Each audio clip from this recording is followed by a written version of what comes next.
A paz do Senhor, meus irmãos. Aqui estamos mais uma vez para a aula de síntese do Novo Testamento pelo CTA DAUP, Centro de Teologia das Assembleias de Deus de Abreu e Lima. E hoje estaremos falando sobre o livro de Atos dos Apóstolos. O livro de Atos ele foi escrito em aproximadamente o ano 60 ou 61 da nossa era. Ele foi escrito por Lucas, destinado a Teófilo, é o mesmo Lucas que escreveu o Evangelho de Lucas para Teófilo. E alguns temas abordados no livro de Atos dos Apóstolos, ou como alguns dizem, Atos do Espírito Santo, é exatamente a continuidade da obra de Jesus através do Espírito Santo. Um outro tema, a descida do Espírito Santo, está lá em Atos dos Apóstolos, capítulo 2. O início da igreja através da pregação de Pedro, do apóstolo Pedro. Temos a história de Paulo, quando antes era Saulo, e aí o seu ministério e conversão. Temos o primeiro mártir do cristianismo, que é Estevão, Temos a história da igreja de Jerusalém e o começo da perseguição dos cristãos para que o evangelho se expandisse para a Judéia, Samaria e até os confins da terra. Então, nesse sentido, a gente tem o livro de Atos dos Apóstolos exatamente trazendo o início da igreja como um agrupamento, uma instituição que deu continuidade ao ministério de Jesus através do Espírito Santo, da sua descida definitiva para a terra. Temos o centro irradiador do evangelho, inicialmente, é Jerusalém. Com o passar do tempo, a gente vai ver que o centro para a disseminação do evangelho passou a ser Antioquia da Síria. Nós temos duas Antioquias, uma Antioquia da Síria, que era a base, inclusive, das viagens missionárias de Paulo, e temos a Antioquia da Pisídia, que ela é distante aproximadamente 400 quilômetros de Antioquia da Síria. Então, nesse sentido, a gente tem do capítulo 1 ao capítulo 12, o foco é a igreja de Jerusalém, e Pedro ele se destaca nesse período. Do capítulo 13 ao 28 do livro de Atos dos Apóstolos, nós temos a transição para Paulo como sendo um destaque, como um pregador aos gentios, e temos o centro de evangelismo como Antioquia da Síria. O capítulo 1, verso do 1 ao 8 do livro de Atos dos Apóstolos, Lucas ele faz a dedicatória a Teófilo, falando sobre a permanência de Jesus por 40 dias, aqui dando sinais da evidência de sua ressurreição, e depois ele é elevado aos céus. Antes tem feito a promessa de que aqueles discípulos seriam revestidos de poder com a descida do Espírito Santo, ou do Paracletos, ou Consolador, e nesse sentido eles deveriam ficar aguardando em Jerusalém até que do alto fossem revestidos de poder. Lucas ele faz questão de destacar a ascensão de Jesus, lá no capítulo 1, verso 9 ao 14, quando Jesus saiu para Betânia, e ali à vista de todos, ele foi elevado aos céus e prometeu. Os anjos, quando ficaram, prometeram e disseram: olha, varões galileus, por que vocês olham para o céu? Esse Jesus que foi elevado aos céus à vista de vocês, do mesmo jeito que ele subiu, ele vai descer um dia. Então aqui fala sobre a volta de Jesus de forma visível, ou seja, sabemos que Jesus ele veio como carne e nasceu. Essa é a primeira vinda dele. A segunda vinda de Jesus é a promessa que ele fez: vou preparar lugar, e quando eu for vos preparar lugar, virei outra vez e vos levarei para mim mesmo.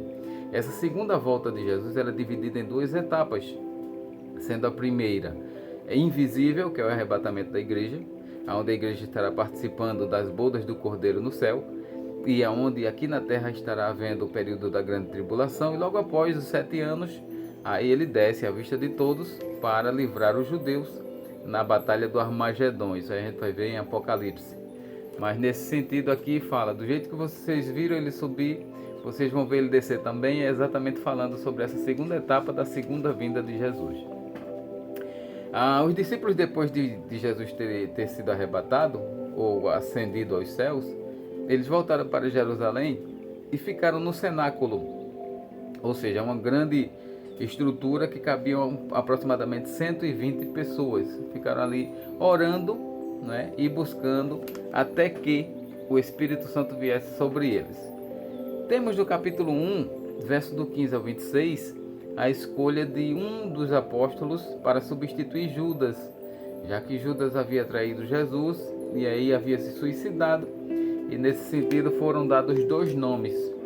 Um, José, chamado Barsabás ou Justo, e o outro era Matias, e quem foi eleito pela aprovação de Deus foi Matias. Então Matias ele passa a constar agora entre os 12 apóstolos no lugar de Judas Iscariotes. Do capítulo 2 do livro de Atos, do verso 1 ao 13, a gente tem a descida do Espírito Santo, né? Numa festa denominada Pentecostes. Pentecostes do grego é Pentecostos, ou 50 ou 50. Era uma festa celebrada pelos judeus 50 dias após a Páscoa e era celebrada as primeiras colheitas, ou a festa das colheitas, ou seja, por isso que alguém diz que Pentecostes também é o início da colheita do Evangelho. É quando há o início da igreja ou das primeiras vidas se rendendo aos pés de Cristo através da pregação do Evangelho. Como foi essa descida do Espírito Santo? Lucas ele vai narrar no livro de Atos de que foi um som veemente e impetuoso e encheu toda a casa, ou seja, veio um som como de uma grande ventania, encheu toda a casa e foram vistas, observadas por eles, línguas repartidas como que de fogo. E a partir daí todos foram cheios do Espírito Santo e começaram a falar noutras línguas conforme o Espírito Santo lhe concedia que falassem. Ou seja, a língua estranha ela não pode ser imitada, não pode ser falada de vontade própria, mas sim é o Espírito Santo quem vai usar aquela pessoa que recebe o batismo, que é um segundo selo, é um revestimento de poder, né? O primeiro selo ele é dado quando a pessoa se converte a Jesus, então ele recebe um selo, um penhor, né, de propriedade de Deus, mas o batismo do Espírito Santo ele é um revestimento. Inicialmente foi assim: visto sinais, ouvido sons e começaram a falar novas línguas. E é interessante se você ver lá no versículo 11 do livro de Atos, capítulo 2, diz: e todos os temos ouvido falar em nossas próprias línguas das grandezas de Deus. Aqui diz muito sobre o falar em línguas. Ele tem como principal finalidade edificar a pessoa, e quando há interpretação, alcançar vidas falando das grandezas de Deus. Então o batismo ele vem nesse sentido, e a partir de então, desse sinal, com muito poder, com muita veemência, o Espírito Santo passa a habitar nas vidas. Temos aqui a explicação de Pedro, ou a pregação de Pedro, a partir do capítulo 2, verso 14 ao 36, quando ele começa a falar sobre o que o profeta Joel havia dito, no capítulo 2, verso 28 ao 32, de que nos últimos dias derramaria Deus do seu Espírito sobre toda a carne. E aquilo ali era exatamente o cumprimento da promessa que Deus tinha feito através de Joel para o povo. Então aqui fala sobre toda a carne, falando que não haveria mais acepção de pessoas no sentido de tribo, de língua, de povo, mas todos aqueles que se rendessem a Cristo, abrindo o coração, receberiam como penhor o Espírito Santo. Temos no capítulo 2, verso 37 ao 47, o início da igreja, né? Quando na pregação de Pedro, depois dele explicar esses eventos todos, de que aqueles homens não estavam embriagados como pensavam, mas que estavam cheios do Espírito Santo, quase 3.000 almas se converteram, e a Bíblia diz que eles foram batizados em água. Está no verso 38 e 41, né, sobre essa grande conversão de quase 3.000 almas. É interessante que lá no livro de Atos dos Apóstolos nós temos o padrão para a igreja de Deus. Ou seja, você vai ver lá no versículo 42 e 43, que diz: e perseveravam na doutrina dos apóstolos, e na comunhão, e no partir do pão, e nas orações, e em toda a alma havia temor. Ou seja, aqui está a base para a igreja de Deus. Se andarmos nesse padrão aqui, tudo vai muito bem. O capítulo 3, Lucas ele vai narrar, capítulo 3 de Atos, a cura de um coxo, quando Pedro e João sobem a hora sexta, ou a hora nona, perdão, para a oração, né?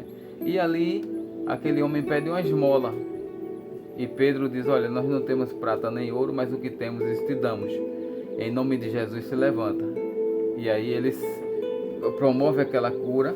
Há um grande alvoroço no templo, né? Eles foram ao templo. E então isso redundou na prisão de Pedro, né? E de João. E na realidade houve ali uma intervenção das lideranças para que eles parassem de falar no nome de Jesus, porque aquilo ali repercutiu muito e as multidões seguiam agora Pedro e João por aquele milagre que havia sido feito, já que o homem ele era bastante conhecido, ele mendigava na porta do templo, né? Porém, a Bíblia diz que eles estando soltos, agradeceram a Deus através de oração, e a Bíblia diz que moveu-se o lugar em que eles estavam e todos foram cheios do Espírito Santo e pregavam com mais ousadia ainda. Capítulo 4 do livro de Atos, versos 32 ao 37, nós temos a narrativa do crescimento contínuo da igreja, ou seja, a igreja ela começou a crescer porque havia comunhão. E aqui nesse capítulo 4 ele vai falar exatamente sobre a comunidade de partilha de bens. É interessante que destaca-se entre os que vendiam propriedades e distribuíam com os necessitados, Barnabé, cujo nome significa filho da consolação, era natural de Chipre, e ele vendeu uma herdade e depositou aos pés dos apóstolos. E é interessante perceber que a Bíblia vai dizer que nessa época não havia necessitados na igreja, havia uma comunhão, uma partilha, até porque eles esperavam que Jesus voltasse com muita brevidade naqueles dias, né? Por isso que eles começaram a vender. Na realidade isso está na Bíblia, mostrando uma comunhão, um cuidado com o próximo, mas ele não é doutrina. A Bíblia não manda você acabar com o que você tem para doar. Não é isso que a Bíblia diz. Está se falando de um padrão que eles fizeram e que o Espírito Santo tinha plena liberdade devido a essa espontaneidade. Tudo que é espontâneo agrada a Deus. Tudo que é forçado aí já não tem mais graça nenhuma com relação à recompensa, né? Nessa situação de Barnabé, gerou-se uma situação seguinte. Apareceram um casal, Ananias e Safira, que viram essa atitude de Barnabé, né? Esse Barnabé era primo de João Marcos, e a Bíblia diz que ele vai dizer que ele era um homem cheio do Espírito Santo. Está no capítulo 11, verso 24 do livro de Atos, né? E ele destaca-se como aquele homem que recebeu Saulo, apresentou Saulo aos judeus. Enfim, ele foi visitar os novos crentes de Antioquia da Síria. Ele apresentou, foi buscar, depois de Antioquia da Síria, foi buscar Saulo e esteve com Saulo muitos anos. Para os irmãos que não sabem, Saulo ele iniciou seu ministério depois da sua conversão, quase 8 anos depois. Então nesse período ele foi assessorado por Barnabé. Mas aí Lucas ele continua falando no livro de Atos capítulo 5 sobre o episódio que eu estava falando anteriormente de Ananias e Safira, que eles combinaram entre si de vender uma herdade e doar apenas parte do valor como se fosse um todo. O problema, irmãos, aí não é o valor. O problema é a ocultação da verdade. E aonde não há verdade, o Espírito Santo não habita. E Pedro ele questiona isso. Olha, você vendeu por esse preço? Por que você deixou Satanás iludir você, entrando no seu coração para que você minta ao Espírito Santo de Deus? Esse é o termo que Pedro usa, né? E assim a mulher de Ananias, Safira, foi no mesmo caminho e os dois morreram naquele dia. Isso gerou um grande temor, né, com relação as pessoas perceberem que o Espírito Santo estava agindo com muito poder no início da igreja. Capítulo 5, verso 17 ao 33, vai falar sobre a prisão dos apóstolos. Diante dessa repercussão que eles anunciavam Jesus como ressuscitado, que eles operavam milagres, prodígios e maravilhas, as lideranças judaicas continuavam, assim como fizeram com Jesus, continuaram a perseguir também os apóstolos e prenderam eles. Porém, eles milagrosamente foram soltos à noite e no dia seguinte estavam lá no templo de novo ensinando. E na realidade houve uma determinação para que eles se calassem com relação a Jesus, e o que eles respondem exatamente aquela parte bem conhecida na Bíblia que diz: é mais importa agradar a Deus do que aos homens, não é? E diante dessa fúria, ou dessa resposta, gerou-se uma fúria diante dos líderes judaicos, e Gamaliel, doutor da lei, do qual Saulo havia sido criado aos pés dele, ou seja, havia sido discípulo dele, se levanta e defende os apóstolos, né? Lembrando que os apóstolos, antes de serem soltos, eles foram açoitados e por isso eles regozijaram-se muito por ter sido digno sofrer por amor a Jesus. Capítulo 6 de Atos vai falar sobre a instituição dos diáconos. 7 diáconos são instituídos nessa situação. Por quê? Porque havia uma certa queixa entre as viúvas gregas, né? Os judeus, viúvas judias de origem grega, e as viúvas de Jerusalém, onde as viúvas gregas estavam sendo escanteadas na distribuição do alimento cotidiano. E como Pedro estava muito focado na pregação, os apóstolos estavam focados na pregação, eles resolveram instituir, através da orientação do Espírito Santo, diáconos, ou servidores, ou garçons, né, para que pudessem atuar nas mesas, enquanto eles se dedicariam à pregação e à oração. E ali foram escolhidos 7 nomes, Estevão, Filipe, Prócoro, Nicanor, Timão, Pármenas e Nicolau. E desses aí se destacam 2, Estevão, que foi o primeiro mártir, e Filipe, que foi um pregador, evangelista extraordinário. Filipe foi quem depois foi responsável pela pregação do evangelho em Samaria. Jesus iniciou lá em João capítulo 4, pregando lá em Samaria, né, aquela mulher no poço de Jacó, e Filipe dá seguimento a essa pregação aqui já depois da morte e ressurreição de Jesus e ascensão. Nós temos no capítulo 6, verso do 8 ao 15, Estevão, ele operando grandes sinais e prodígios. Estevão e Filipe, ele se destaca nessa parte de sinais e prodígios, com relação a dar lugar ao Espírito Santo agir, né? E por isso ele passou a sofrer, Estevão passou a sofrer a oposição de vários grupos. Ou seja, que não conseguindo superar Estevão, eles começaram agora a criar um argumento contrário ou falso contra Estevão, até que ele foi levado ao Sinédrio. Capítulo 7 vai falar sobre o martírio de Estevão. Primeiro ele faz aquela defesa contando a história toda do início do povo de Deus, né, a peregrinação no deserto, até que acusou as lideranças de terem matado Jesus. Quando ele acusou essas lideranças, aí eles já não suportaram mais, já começaram a gritar, a tapar os ouvidos e apedrejaram Estevão. Aí Estevão, ele é o primeiro mártir do cristianismo. No capítulo 8 de Atos nós temos o início da dispersão pela perseguição contra a igreja. Lembrando que os judeus, eles perseguiram a igreja, mas não perseguiram os apóstolos. Então os apóstolos, eles eram autorizados a estar em Jerusalém, porém aqueles novos convertidos, eles passaram a ser perseguidos, e assim o evangelho se expande, né, para a Judéia, para a Samaria, e isso tudo sendo ladeado pela operação de milagres, prodígios e maravilhas. Você vai encontrar isso no capítulo 8, verso 6, vai falar sobre esse destaque de operações de sinais, prodígios e maravilhas. Lembrando que quando há essa dispersão, Filipe, ele vai pregar em Samaria, e ali muitas vidas se convertem, e a igreja de Jerusalém envia Pedro e João para Samaria, para que possam acompanhar essa conversão dos irmãos e inclusive orar por eles para que recebam o Espírito Santo.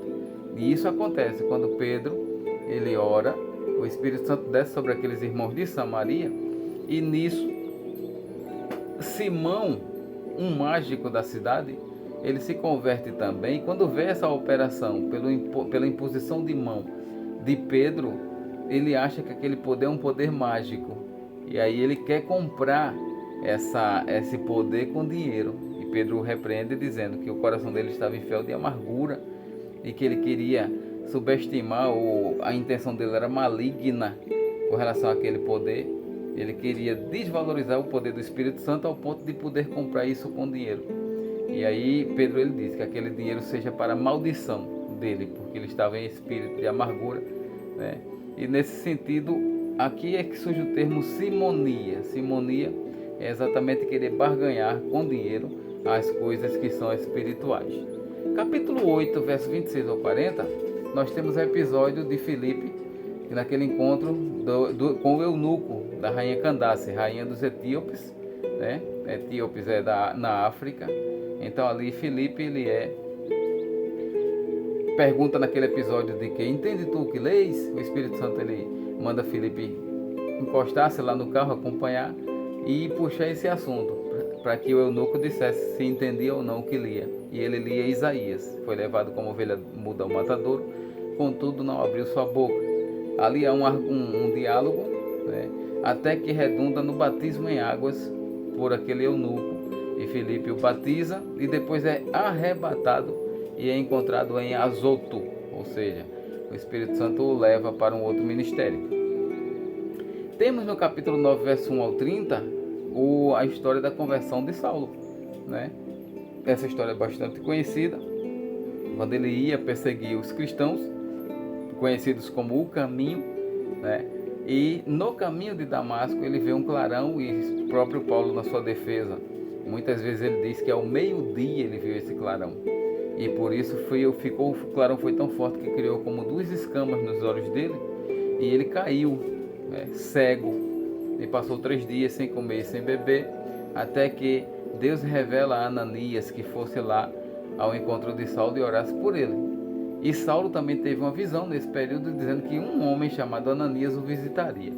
Então, nesse caso, na casa de Judas, nesse caso, você vai encontrar isso no capítulo 9, verso 11 e verso 17. Lembrando que Saulo, ele passou 3 anos na Arábia e em Damasco, porém o início do ministério dele foi em média 8 anos depois. Temos no capítulo 9, verso 32 ao 43, a cura de Enéas, que estava 8 anos paralítico, e a ressurreição de Dorcas. Esse episódio está lá bem explicado no livro de Atos dos Apóstolos. Temos no capítulo 10 o centurião Cornélio, né? Nessa visão aqui que Pedro estava no terraço e viu um lençol descer do céu com muitos animais, em que Pedro tinha como sendo imundo, mas a voz que vinha para ele é: Pedro, mata e come. E ele dizia: eu nunca comi coisa imunda. Mas a voz dizia: olha, não tenha por imundo aquele que Deus purificou. Ou seja, como Cornélio era romano, um centurião romano, aqui Deus já dava sinais a Pedro de que o evangelho alcançaria o mundo. Tanto que a promessa é essa: Judeia, Samaria e confins da terra. E que Pedro não rejeitasse as pessoas não judias como se fossem imundas. Mas aqui nessa visão já abre caminho para essa salvação. Aqui você vai encontrar que Cornélio, ao ter esse encontro com Pedro, reuniu-se em sua casa com toda a sua família, e ali Pedro, ao orar por ele, eles receberam o batismo do Espírito Santo. Está no versículo 46 do capítulo 10. A Bíblia diz que eles falaram em outras línguas. Ou seja, como a gente percebe, irmãos, tanto aqui na casa de Cornélio, que era um gentil, quanto em Samaria, né, o falar em línguas ele continuou. Isso aqui traz uma luz com relação àquelas pessoas que dizem que o Espírito Santo foi somente para o dia de Pentecostes. O falar em língua foi só para essa época. Não, a gente vê que há evidências desse prosseguimento no falar em línguas. Temos no capítulo 11, verso 1 ao 18, Pedro, ele se justificando diante dos judeus o porquê de ter batizado Cornélio. O batizou em águas, ele recebeu o Espírito Santo também. O porquê disso?